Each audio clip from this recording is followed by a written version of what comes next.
दाल मखनी अगर आपने इस तरीके से बनानी सीख ली तो आप यकीन मानिए छोले और राजमा खाना भूल जाएंगे, क्योंकि दाल मखनी बनाने के सारे सीक्रेट हैं इस रेसिपी में। अक्सर मैंने देखा है दाल मखनी बनाते वक्त बहुत सारे लोगों को यही नहीं पता होता कि किस दाल के साथ दाल मखनी बनानी चाहिए, और वो सही दाल चूज करने की जगह गलत दाल से दाल मखनी बनाते हैं, जिससे कि दाल मखनी में बाहर जैसा रेस्टोरेंट जैसा स्वाद आता ही नहीं है।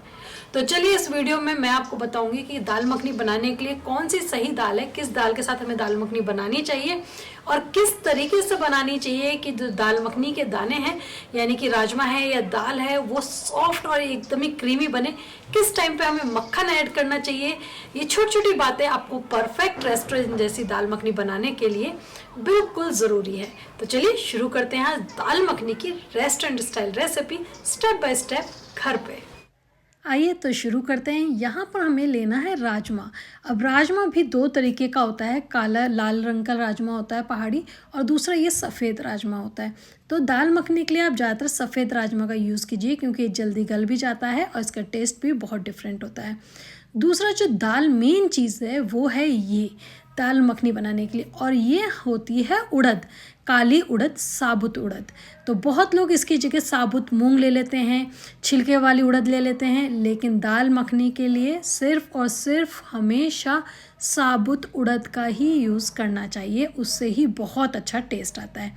अब साबुत उड़द से थोड़ी मात्रा में 1/4 मात्रा में राजमा डाला जाता है, यानी कि उड़द की दाल ज़्यादा और राजमा कम, और इन दोनों को भिगाकर हमें रात भर के लिए छोड़ना है, जिससे कि दोनों चीज़ अच्छे से फूल जाएं और एक अपना बहुत ही अच्छा फ्लेवर हमें दाल में देंगे और टाइम पकने में कम लगेगा। तो नेक्स्ट डे मॉर्निंग में देखिए दाल भी फूल चुकी है और राजमा भी, और इनका साइज़ थोड़ा बड़ा हो जाता है। अब इसके बाद ये जो पानी है जिसे हमने रात भर में भिगाया था, इसे हम दाल मखनी के दाल और राजमे से अलग कर लेंगे, क्योंकि वो जो पानी है वो हमें यूज़ नहीं करना। अक्सर राजमा और जब हम छोले बनाते हैं तो सेम उसी पानी को यूज़ कर लेते हैं धो के भिगोने के बाद, लेकिन उड़द दाल के साथ ऐसा आपको नहीं करना है। आपको रात भर भिगाना है, उस पानी को बिल्कुल अलग कर देना है। उस पानी का यूज़ नहीं करेंगे, क्योंकि उससे जो टेस्ट है दाल मखनी का वो ख़राब हो जाता है, तो ये ध्यान रखिए। इसके बाद हमने दाल कुकर में ले ली है, जिसमें राजमा है और दाल है, और अब इसके अंदर हम डाल रहे हैं प्याज। ऐसी ही 2-4 चीज़ें हमें डालनी ज़रूरी है, क्योंकि जब दाल मखनी बनती है तो दाल मखनी को पेस्ट के साथ बनाया जाता है, पिसी हुई चीज़ों के साथ बनाया जाता है, लेकिन अक्सर उसका जो फ्लेवर है वो दाल और जो हमारे राजमा है उसके अंदर आना चाहिए। तो जब आप उसको बाइट लेंगे ना, तो उसके अंदर फ्लेवर तभी आएगा जब आप इसमें उबलते वक्त जो भी चीज़ें डालेंगे वो ही ये फ्लेवर सोक कर लेगी। यानी कि आपको बॉईल करते वक्त ही टमाटर की खटास देनी है, नमक का स्वाद देना है, प्याज की हल्की सी मिठास देनी है, और क्रीमी टेक्सचर के लिए यहाँ पर हम ले रहे हैं मलाई। देखिए मैंने एक बड़े बाउल में अच्छी खासी मलाई ली है, आप क्रीम भी ले सकते हैं, ये दूध पे आने वाली मलाई है। तो ये पूरा बाउल इसमें यूज़ होगा, लेकिन अलग अलग तरीके से अलग अलग टाइम पे।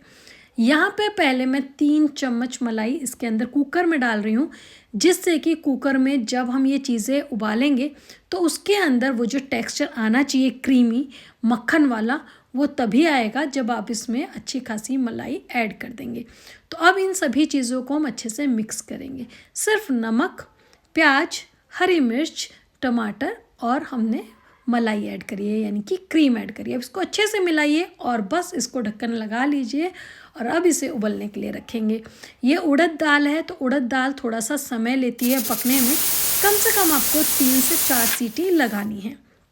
जब 3-4 सीटी लग जाए तो हम कुकर को ठंडा होने के लिए छोड़ देते हैं। अब यहाँ पे हमने पैन गरम कर लिया है जिसमें हम बना रहे हैं, और उसमें डाल दिए हमने 4 लौंग, 2 काली मिर्च, 2 हरी इलायची, 1 दालचीनी और थोड़ा सा ज़ीरा। अब इन्हें चटकने के साथ ही इसमें हींग डाल देंगे, क्योंकि साबुत उड़द है तो उड़द में हींग ज़रूर ऐड करनी है आपको। और इसके साथ ही इसमें डाल देंगे प्याज का पेस्ट। जैसे कि मैंने पहले कहा था, दाल मखनी पेस्ट के साथ बनाई जाती है। कोई भी चीज़ आप यूज़ करेंगे सब चीज़ों का आपको पेस्ट बनाना है। तो यहाँ पे प्याज का पेस्ट पहले आप भून लीजिए। जब वो 50-60% भुन जाए तो उसके बाद आप उसमें हरी मिर्च डाल दीजिए और अदरक लहसुन का पेस्ट डाल दीजिए। अदरक लहसुन के पेस्ट की थोड़ी सी आप मात्रा ज़्यादा रखिएगा। अब इसको अच्छे से भूनना है। अक्सर जब स्टार्टिंग में हम अदरक लहसुन डाल देते हैं ना घी में या ऑयल में, तो वो वहाँ पर जल जाता है, और उसको प्याज के बाद डालेंगे तो वो अच्छे से भुन जाएगा। तो उसे हम भूनने के लिए छोड़ देते हैं प्याज को, अदरक लहसुन को। और यहाँ पे हम दाल मखनी की दाल और राजमा चेक करते हैं।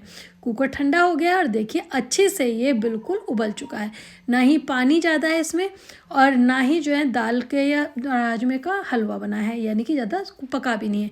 तो देखिए सॉफ्ट हो चुका है बिल्कुल अच्छे से। दाल मखनी की दाल हमारी डन है, क्रीमी टेक्सचर आ चुका है उसका। और यहाँ पे हमारा प्याज और लहसुन जो है वो भी अच्छे से भुन चुका है। हाँ, इसमें डाल देंगे हम टमाटर की प्योरी, और टमाटर की प्योरी आपको प्याज से दुगनी डालनी है, यानी कि अगर आपने 3 प्याज लिए हैं तो 6 प्याज की टमाटर की प्योरी रखिएगा। दाल मखनी में बहुत अच्छा एक टेस्ट आता है, क्योंकि खटास इसके अंदर बहुत ज़रूरी है। और मैंने स्टार्टिंग में जो यूज़ करा है वो देसी घी है, इसको तड़के को तैयार करने के लिए। आप चाहें तो तेल का भी यूज़ कर सकते हैं और उसमें थोड़ा सा बटर ऐड कर सकते हैं।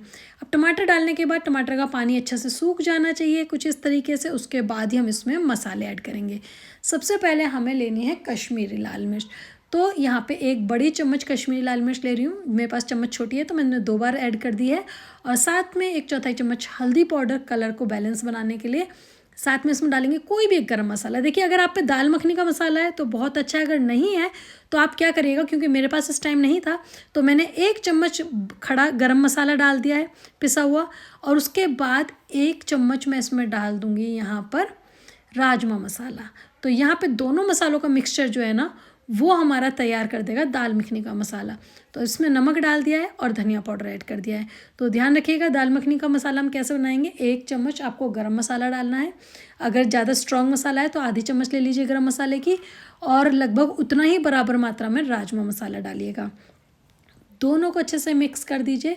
और उसके बाद हम इसमें डाल देंगे कसूरी मेथी, इसको भी इसके अंदर डालना बहुत ज़रूरी है। इसके साथ एक बहुत इंपॉर्टेंट चीज़ है, वो है केचप, टमाटो केचप। यहाँ पे लगभग आपको 1.5 चम्मच के करीब टमाटर केचप डालना है और बहुत ज़रूरी है, ख़ास तौर से दाल मखनी के टेस्ट को बहुत ज़्यादा बढ़ाने के लिए। तो इससे मिठास नहीं बनेगी केचप से, क्योंकि आपने मात्रा देखी सिर्फ 1.5 चम्मच है, लेकिन ये मसाले जो लहसुन अदरक प्याज का सब स्ट्रॉन्ग फ्लेवर है ना उसे एकदम बैलेंस कर देगा। इसके साथ ही जब ये अच्छे से भुन जाए तो बची हुई सारी क्रीम, सारी मलाई आपको यहाँ पर डाल देनी है। अच्छे से डाल के इसको मिक्स कर दीजिए और अब आप इसे अच्छे से पका लीजिए, जिससे कि ये जो मलाई है वो बिल्कुल कलर चेंज कर देगी, एक ऑरेंज से कलर में पकने के बाद ये आ जाएगी। तो इसको इतना मिलाइए कि पता ही नहीं चलेगा इसमें मलाई डली है या क्रीम डली है। बिल्कुल मिक्सचर बहुत अच्छे से तैयार हो जाएगा और ये अपना कलर भी चेंज करना शुरू कर देगा। जैसे जैसे ये पकता चला जाएगा इसमें हल्का सा ऑयल छोड़ना शुरू कर देगा। तो समझिए कि ये मसाला हमारा दाल मखनी के लिए बिल्कुल तैयार है। देखिए तो मसाले का कलर भी चेंज हो गया है 1 मिनट के बाद, और यहाँ पे इसमें जो है ऑयल भी छोड़ना शुरू कर दिया है। इस टाइम पे जो हमने दाल उबाल के रखी हुई है, दाल और राजमा, वो यहाँ पर ऐड करना है। दाल मखनी के अंदर जितनी भी हमने चीज़ें जैसे प्याज टमाटर डाला है ना, वो डालना बहुत ज़रूरी है, उसे स्किप मत कीजिएगा, क्योंकि उससे दाल के अंदर एक बहुत अच्छा टेस्ट और फ्लेवर आता है। और अब आप देखेंगे कि इसमें मसाले में डालने के बाद मसाले के अंदर भी आपको एक टेक्सचर जो दिखाई देगा प्याज का, हल्की हल्की बड़े साइज़ की, टमाटर का, वो भी बहुत अच्छा लगता है। तो यहाँ पे सभी मसाले के साथ हम दाल को अच्छे से मिक्स कर देंगे। अब मिक्स करने के बाद जिन लोगों को लगता है कि ये दाल मखनी टाइट है या गाढ़ी है, अगर आपको ऐसा लगता है गाढ़ी है, तो आप उसके अंदर दूध डालिएगा, पानी नहीं। क्योंकि मुझे तो लगा कि बिल्कुल इनफ है, मुझे और डालने की ज़रूरत नहीं है, पानी वगैरह या दूध वगैरह कुछ भी, लिक्विड ग्रेवी बढ़ाने की ज़रूरत नहीं है। लेकिन अब आपको बढ़ानी है तो आप दूध डाल के चलाइएगा, उसी से करिएगा, जिससे कि और क्रीमी टेक्सचर बढ़ जाए, दाल मखनी और भी ज़्यादा टेस्टी बनती है।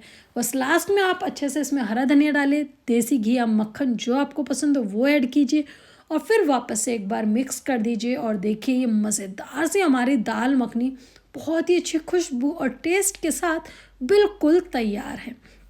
तो यहाँ पे चलिए सर्व करते हैं। और दाल मखनी को मैं सर्व करने वाली हूँ चावलों के साथ, क्योंकि चावल के साथ ये और भी ज़्यादा टेस्टी लगती है। तो आप जब भी दाल मखनी बनाएं तो इसे चावल के साथ ज़रूर सर्व कीजिएगा, कि जो दाल के अंदर ना मक्खन की खुशबू होती है, क्रीमी स्वाद होती है, और दाल मखनी ख़ास तौर से धीमी धीमी आंच पे पकी हुई होती है।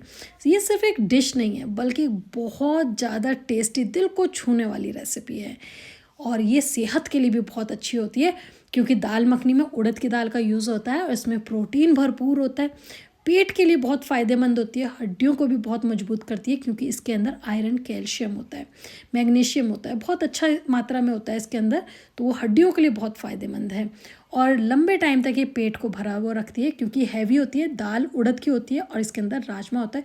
तो आपको डाइट के तौर पे यानी कि काफ़ी टाइम तक आपको भूख नहीं लगने वाली है इसे खाने के बाद। तो ये मज़ेदार सी दाल मखनी जो कि टेस्ट यानी सेहत के लिए भी बहुत ज़्यादा फ़ायदेमंद है, ज़रूर ट्राई कीजिएगा। अच्छा, जो रेसिपी आज मैंने आपके साथ शेयर की है ना, यकीन मानिए इस रेसिपी से अगर आपने एक बार ये दाल मखनी बना ली तो आप छोले और राजमा भी भूल जाएंगे।